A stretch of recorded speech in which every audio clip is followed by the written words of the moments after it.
أعوذ بالله من الشيطان اللعين الرجيم بسم الله الرحمن الرحيم عظم الله أجورنا وأجوركم بمصابع أبا عبد الله الحسين عليه السلام. Dearest respected brothers and sisters, viewers from around the world, Assalamu alaikum wa rahmatullahi wa barakatuh. Welcome back to Tales of the 10th, where we are joined by Father Christopher Clohessy, talking about various incidents, events, personalities, characters surrounding the Battle of Karbala and the events that took place before and after the battle. So far, we've discussed the life of Imam Hassan from the perspective of maybe someone who doesn't know much about him, and why this event is so monumental, why it's such an important event to take note of. Father Christopher, Assalamu alaikum, welcome. Thank you so much for coming back. So of course in the first episode we began with a bit of a flavour of the 10 nights and what we should expect to learn and how we should really take these forthcoming nights. But today we want to look a bit about the look at the scene of Karbala and how the scene was set. In essence, not just in the days in the run-up to the holy battle, but also in the years prior, or even the decades prior to Karbala. Of course, we know after the death of Imam Hassan alayhi salam, tensions were rising. A lot of movements were happening. But perhaps even before that, there were mentions, murmurs, whispers that something crazy is going to happen, something monumental will take place. What sort of perspective have you looked at this, especially in your latest book, Angels Hastening? Let's go back to the end of Karbala before we talk about the beginning, because there is an incident recounted in a number of Shi'i texts right after it had all come to an end, when Yazid bin Muawiyah is basically sulking in his room. He realizes that he's done something terrible, and he realizes because he's been publicly chastised by Lady Zainab in his own court. He then has Lady Sukaina coming to him and saying, I've had a dream, shall I tell you? And when he says, tell me, it's a devastating dream, and we'll look at this dream.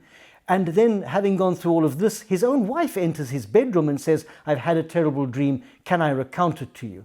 But that's the end of the story. In fact, right at the beginning, during the lifetime of the Prophet, there were already murmurings coming in the text through dreams. Sure. So I thought I'd talk a little bit about that as a context, because it's kind of fresh in my mind. Please. And everything else has slipped away, but the dreams I do remember. So there is a dream recounted in the text, and it comes from the lips of Muawiyah's mother, whose name is Hind, same name as Yazid's wife, Muawiyah's mother. And she comes to tell this dream not to the Prophet but to Aisha, and asks her to tell the Prophet, because I suspect that having had the dream, she may well have known that it had serious implications. So I'll read the dream because it's Sure. quite simple and it's interesting enough. So it's reported that Hind, mother of Muawiyah, went to the house of the Messenger of God at daybreak. She entered, sat down next to Aisha and said, daughter of Abu Bakr, I saw a curious vision. It's the word vision in Arabic as opposed to dream, and we'll look at it. There are a number of different words used depending on whether it's bad or whether it's good.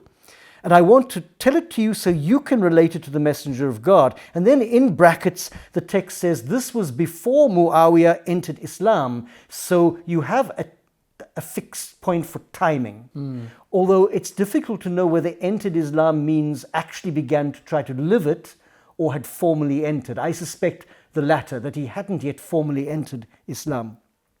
So Aisha says to Hind, tell me about it and I will tell the Messenger of God about it. And this was the dream. She says, in my dream I saw a sun shining over the whole world.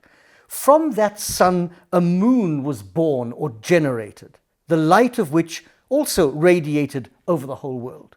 Then from the moon 2 brilliant stars were generated, the east and the west lit up and glowed by the light of those 2 stars. While I was still dreaming, a dark black cloud appeared, as if it had suddenly turned to night. From that black cloud, a speckled or a spotted serpent was generated. It crawled towards the 2 stars and swallowed them. People began to weep and lament about the 2 stars. So that's the dream. It ends there on that point. So Aisha goes into the Prophet and tells him the vision, and the text says that when the Prophet heard it, his color changed. He grew pale of face and he began to weep. And he explained the dream not to the mother of Muawiyah, but to his own wife. I am the cloud. The moon is my daughter Fatima. I am the sun. I am the shining sun. Sure. The moon is my daughter Fatima. The two stars are al-Hassan and al-Hussein. The black cloud is Muawiyah. May God curse him. And the serpent is Yazid. So, sorry to interrupt you. Did the Holy Prophet bring a curse to Muawiyah at that point? In the text, it has the Arabic phrase for may God curse him. Now, again, this is my own opinion. It's either been added by a later editor. Sure. Because there seems to me to be a point in the Shi'i text when that phrase, the phrase about la'ana Allahu anhu, I think, when that phrase begins to appear. Sure. So this may have been added by an editor, or it may be a faithful reporting of the words of the Prophet. It's very difficult to know, and I gather people would have different opinions. But this phrase is used for both Muawiyah and for Yazid. So what you have here is quite a difficult context or pretext, in that you are having the incident of Karbala spoken of and names being named long before it happened. And it's very interesting because the text puts Hassan and Hussein on the same level. Two stars, both swallowed by a serpent. We're inclined to lose al-Hassan in Karbala, forgetting that he too was a martyr. He too was killed and died as an imam. Not so publicly perhaps, not so brutally perhaps, and yet martyrdom is martyrdom. And in one sense he is he pales a bit in the shadow of his brother. But this text simply says the two of them were the two stars, they were both swallowed by the serpent. So in some sense, the serpent, who is Yazid, is said to have swallowed both brothers, even though in fact it was Muawiyah who was dealing with al-Hassan primarily. So this is an interesting dream because it's one of many, and there are other dreams. It's very cosmological, and it reminds us of some of the dreams of Yusuf in Surah Yusuf, but also in the Hebrew scriptures, because his dreams also dealt with the moon and the sun and the movement of the planets. Now, the reason I take this dream seriously is as a context for Karbala, not just as a superstitious prediction, is that dreams are very important in Islamic theology.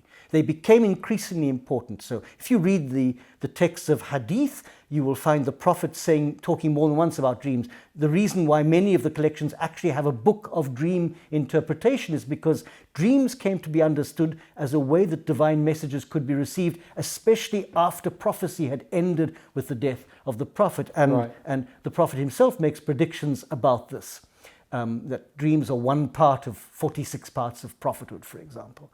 So dreams became quite important, and at the same time, or at least a little earlier, in North Africa among the Christians, dreams were becoming important because Christians in North Africa, particularly in what is now Algeria, Morocco, what was Carthage, they were also thinking that dreams could perhaps be a place of spiritual enrichment, that God could give messages. And therefore, I took this seriously and said, right, let's look at what the dreams say. So we know all the political events that led to Karbala. We know about we know about Muawiyah creating a monarchy when in fact it was meant to be an imama. We know this, that he appoints his own son as a monarch, not as an imam. He doesn't even bother to pretend to be imam.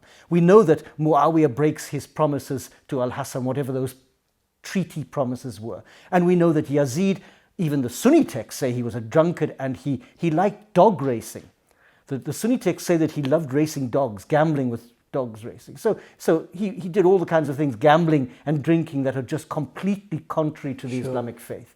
We know all of that, and how al-Hussein. But the dream for me is interesting because it's one of a number of dreams that involve the life of the Prophet while he's alive, predicting the death of his son, and sometimes naming those who will be responsible, not always naming them. And for me, that is the first context of Karbala, not a later historical movement, but that it was already, in a sense, embedded into the life of the Prophet himself. Obviously, there's a lot of other hadith, reports, stories which we hear a lot about. The birth of Imam Hussein and the angel Fitrus that came down, whose wing burnt, and many other stories of a similar nature. one may question, especially in relation to this dream, or knowing that the Holy Prophet Muhammad sallallahu alaihi wasallam had ilm al-ghayb, the knowledge of the unseen, and he was aware of events that were to take place 50 odd years later.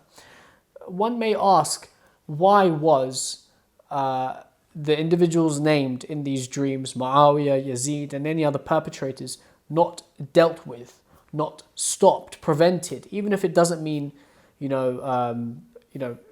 killing them before they commit a heinous crime. But of course, why was it not spotted at such an early stage and then acted upon? My first answer, my first suspicion is because it was all decreed by God. Of course, yeah. And that human beings don't interfere with the divine plan. And the divine plan is very rarely understood by human beings. We would like to interfere with what we think is the divine plan because we think we could do it better. But the idea that God knows and God does what God wants and what God has planned, and that we submit ourselves to that plan. So that's the primary reason. But I think that a secondary reason is that because it's not as easy as it sounds. You can't preempt justice in a way. I can't imagine that 5 years from now you might rob a bank and therefore I'm going to stop you now. Life doesn't work that way. But you know what? I mean, this sounds odd, but if we didn't have Yazid and Muawiya, we wouldn't have Karbala and Hussein, in a sense. I mean, what they stand for now. And we would be poorer for that, not richer. We would be poorer, lacking a fine example of martyrdom. It was written, it was destined that Hussein. This comes up often after the death of al-Hussein in more than one text, especially in the words of Lady Zainab, when she basically says to Yazid, they were destined to lie here. They have gone to the places where they were destined. In fact, she used the word couches, because there's a word in Arabic that means a place of burial, but also a couch where you rest. She says they've gone to the couches where they were destined to rest. She's explained to Yazid that it wasn't what he did. He's just fulfilling destiny. Sure. He's got nothing to boast about. So it's that concept of destiny that I think is important, that God's plan unfolds in a way we don't understand. Yeah, and there's an element of beauty attached to it in a strange way. Yeah. So, of course, we know that, as you mentioned, after the death of Imam Hassan, the situation and the mood, I think, around the Ummah was very different to what it was at the time of the Holy Prophet Muhammad. How did life change so much in the course of those years? And was it building up? Were tensions rising to such a point where something was regardless of what would take place, but something was about to happen, and we could tell that there was going to be some sort of dispute? In my reading, tensions began at the moment of the Prophet's death. Yes. Firstly, because some people did not think he was going to die, and they were quite shocked that he was dead. They had this vision that he would be with them forever. He was the kind of pole around which the whole of life revolved. I mean that in the best sense, that he wasn't taking the place of God for people, but he was one to whom people looked for. Fundamental pillar of the community. So the Prophet dies, and immediately you have the dispute over succession. And it wasn't just two groups, there were more than two groups fighting over succession. And we know from the writings that while Ali and the Ahlulbayt were preparing the Prophet for burial, there were other meetings taking place, at least two others. The Ansar were meeting in one place, and the ones who'd come, the Muhajirun, were meeting in another place, and they weren't. And they were frightening each other, because the Ansar were saying, well, if one of them becomes in charge, we will lose out. And so there was a whole lot of tension at the beginning. Even later on, I think Abu Bakr or maybe Umar admitted we made a mistake. It was a slip. He uses the word slip. It was a slip. Something went terribly wrong on that day. So the proclamation of Abu Bakr as a successor, and that's what it was just a proclamation by Umar, I think, stood up and proclaimed him. And that in itself could not have satisfied everybody. Not even those who liked Abu Bakr could have been satisfied by that. So they were fumbling for the mechanism, fumbling for what the Prophet desired. The Ahlulbayt were being entirely ignored deliberately, I think, because Ali certainly has a voice and a personality. Why would you have a meeting with Ali not present? How is that even conceivable? unless it's deliberate. It wasn't by chance they said, oh, well, Ali is not here, let's do something and we'll... No, it was deliberate. So the tensions are already there between these groups. It was there from the beginning. And then, of course, Kufa becomes a center of Shia dominance where the Shia are, or the followers, let's say the followers of Ali dominate, many of them from the Yemen, many of them from... Sure. But the tension's there from the beginning. It's not that it suddenly happened after Abu Bakr became caliph that Ali started causing trouble. No, that's not a good historical reading. They were there from the beginning, and Karbala is the end point of that. So for those who want to understand the impact that the death of Imam Hassan had on Imam Hussein, because of course you would imagine the natural successorship after, you've got Amir al-Mu'mineen, Imam Ali was caliph, and then of course Imam Hassan, one would expect it would naturally go to Imam Hussein, especially in the concept of imamah. Why did it not? And for those, it's a huge discussion. Why was there opposition from Imam Hussein to Muawiyah and then subsequently Yazid? Because well, first of all, it is odd, and Shia theologians can explain this to you, that in this context, Hassan and Hussein had passed from brother to brother rather than from father to son. Sure. There is a reason, and I know the reason, but it needs a proper theologian a Shia theologian to explain it. The point is that al-Hassan, not because, as Western scholars say, that he was lazy or that he was weak or that he had no political ability, not because of those things, but because he was desperate not to see bloodshed in the Ummah. He makes this agreement with Muawiyah, but the agreement was not a real problem. There was a group, the Khawarij, who thought it was, but generally people thought it wasn't a problem. The problem was that Muawiyah was completely false and did not live up to the principles of that agreement. He basically broke his word. And, we know that in Islamic history that to break your word is just the one thing you don't do. The Prophet himself experienced that more than once, whole tribes breaking their word to him. Yeah. So that's where it begins, not with Ali reneging power. No, he didn't do that. Ali did a heroic thing of stepping back to save lives. And if Muawiyah had been a man of integrity and principle, he would have kept faithful to, but he didn't. He turned instead to his own son. So, of course, we know once Yazid came into power, there was a lot of talk in the camp of Yazid about gaining popularity. Yazid, of course, as you mentioned earlier, had a reputation of being known as a man who maybe didn't have a moral grounding or one which was seen to be suitable for someone in his position. Himself, the diplomats he surrounded himself with, tried to build relations with tribal leaders, with other faith leaders, and of course with the household of Imam Hussein alayhi salam. What actually took place? Was there an intent from the camp of Yazid, from the people who have just come in place as the successorship of Muawiyah? Did they intend to work with Imam Hussein, or was that just? Do you see what I mean? Yeah, I do. Look, I've got my own interpretation of both of Ziyad and also Yazid. I think Ziyad was far more dangerous. I think as a human being, psychologically, he was a more dangerous man and more destructive. I think Yazid was a huge problem, but I think that in a sense, Ziyad was almost psychotic, and you see it in his behavior. He changes from huge anger to sudden praise, and you don't know where you are. Having said that, I also think that Yazid himself was an exceptionally dangerous man. And I think the people in his court around him knew that he was easily offended, because the number of people he had executed just for nothing, especially as Karbala drew near, we know this, that he had all kinds of envoys and others executed.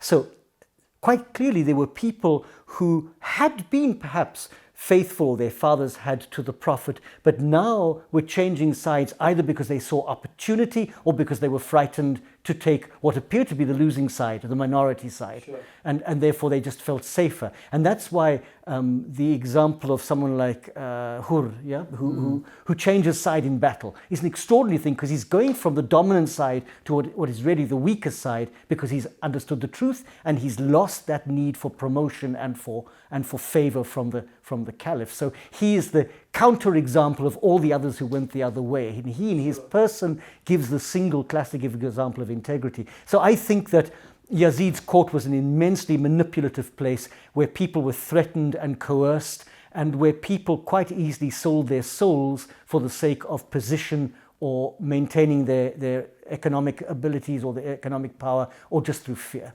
And I think that he was an exceptionally manipulative and dangerous man, and then we know a drunkard, because we know that he actually put the head of al-Hussein in a drinking hall, and then he and his men drank alcohol, mocking the head. That is psychotic. That's just. It is, absolutely. There's so much to talk about, especially with, of course, the heroes in and around the Battle of Karbala and before and after, but also the villains and those who really played different roles regardless what their incentives were. But unfortunately, we've run out of time for today. So inshallah, we will take a greater look at it in our next session. Dear brothers and sisters, thank you so much for tuning in. And of course, thank you to Father Christopher for spending time with us and giving us his knowledge and expertise. Inshallah, in our next session, we will be talking a bit more about the villains behind the Battle of Karbala, their incentives, their motivations, and also the way in which they were dealt with, both in terms of dreams and of course in terms of reality. Thank you so much for tuning in. Wassalamu alaikum wa rahmatullahi wa barakatuh.